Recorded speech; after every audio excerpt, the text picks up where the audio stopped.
All right, delegates, now that we've mentioned caucuses, which are these stages of debate in which we can apply Parley Pro, let's start talking about what might be the most basic aspects of Parley Pro, the things you have to use in essentially any speech you give, which are introductions and yields. So first, let's begin with introductions, which you might already be familiar with from your MUN meetings or previous experience. This is something you do before any speech you make, except for the notable example of non-debatable technical questions. We'll go over what those are in the video about resolution debate, but that's essentially when you ask a quick clarifying question about a resolution, its language and such, before proper debate on a resolution begins, or an amendment. But besides for that case, anytime you're getting up to speak, also with the notable exception of points, which we'll get into later, if you're giving a substantial speech, you have to introduce yourself. And that introduction consists of four things. First, your name. Second, your delegation. Third, your country. And finally, you have to thank the chair. So you can see that kind of a purpose of this is that people can get to know you better so that they can identify you across these multiple aspects, your delegation and your country, and of course your name. And thanking the chair, well, that's just a good thing to do. So let's do an example of this. How would I introduce myself if I were giving a speech? Well, I might say something like this. Ahan Reina from the Montgomery High School delegation representing Mongolia. Thank you, Sir Chair. So you can say thank you, Sir Chair, thank you, Madam Chair. People also say thank you, Honorable Chair. Anything along those lines. So that's your introduction. Pretty simple. And I'd encourage you to practice this by pausing the video and doing what your introduction would be. Alright, now let's talk about yields. A good way to think about yields is in terms of how Parley Pro, among other things, is kind of like time management for a committee. That's always a big concern, right? You have a limited amount of time and you want to hear as many resolutions and perspectives as possible. So Parley Pro, with its strict speakers lists and its time limits for opening statements and all that sort of stuff, it's a way to manage time. And the way that's approached in parliamentary procedure is that when you're recognized by the chair, you own that time. It's entirely your own. So you can think of a debate as essentially a big game of like hot potato, where control of the floor is being thrown from a chair to a speaker. To maybe someone the speaker reserves the right to yield time to, something along those lines. So you own that time, and the way you hand off that time to someone else is a yield. And there's three main ways you can yield. And then there's another case we will get into the next slide. The first is yielding to the chair. This is kind of your default. If you're done speaking, you can just yield it back to the chair, which is the default, and the chair should have, by default, the authority, own the floor of the committee. And then that allows the chair to give it to other people. So you do this by saying at the end of your speech, I yield the remainder of my time to the chair. However, if you just sit down after you're done speaking and you don't do that, then the chair will say something like, by your actions, you've yielded the remainder of your time to the chair. So if you're done, it's kind of the default position that it goes back to the chair. Second, there's yielding time to a fellow delegate.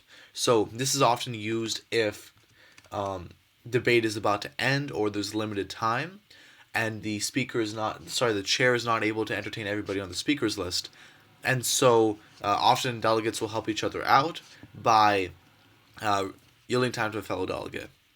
A couple things to note.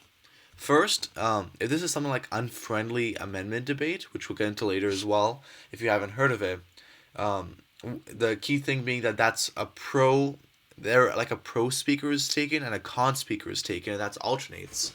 Then you can't yield time to a con speaker when you spoke pro. You can't have that contradiction.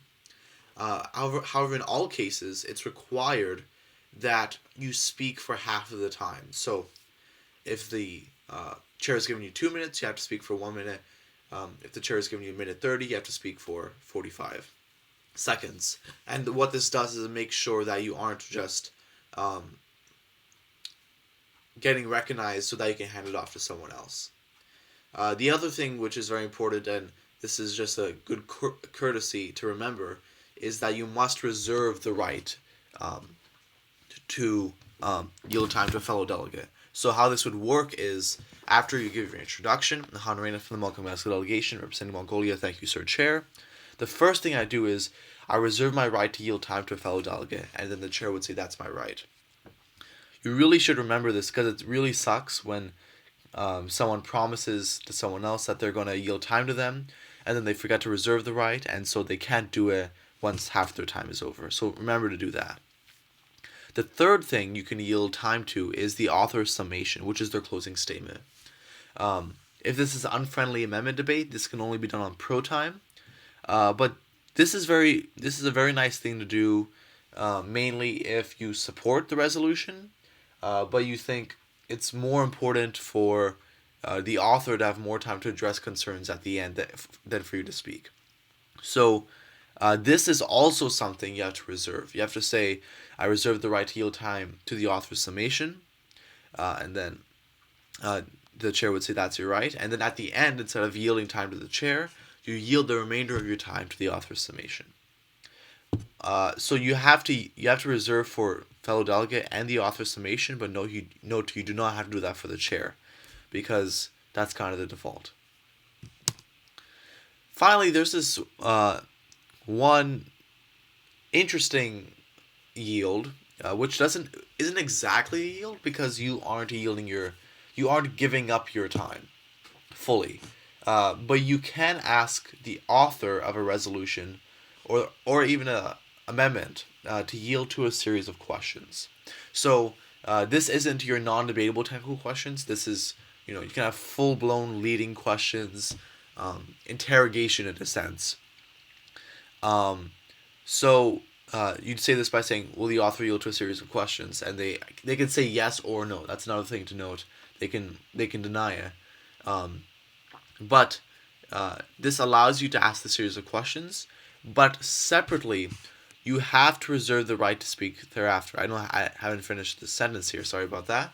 But you have to say, I reserve my right to speak thereafter. If you don't reserve this right, you can only ask the questions and you can't say anything after. So that speaking thereafter is useful, for example, if you're trying to establish a certain point from the answers of your questions, and then you're trying to establish what has been proven. A thing to note, which a lot of new delegates don't realize, is that if the author is answering your question, that's still your time. So what that means is, often what happens is if, for example, you have a really good question which hurts their case, people will often stall through your time. So you don't have to let that happen. You can be like Batman here in his interrogation of the Joker. You can cut them off. That's your time. You can fully interrogate them, which is pretty fun to see. Two last things to note about yields. First is that the chair is the ultimate authority. So what that means is that this idea that you have to yield time to the chair makes people think that you can bypass the time limit by only stopping when you decide to yield. That's not the case. The chair can overrule that. And in any of these cases, with a fellow delegate, you really should be listening to the chair. The yields give you power, but not unlimited power. Finally, this is a very important note of caution, is that once you yield, your time is no longer yours.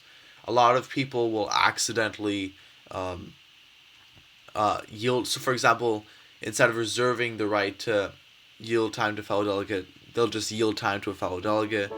Things along those lines. As soon as you say those words, you no longer have the right to your time. So that's yields.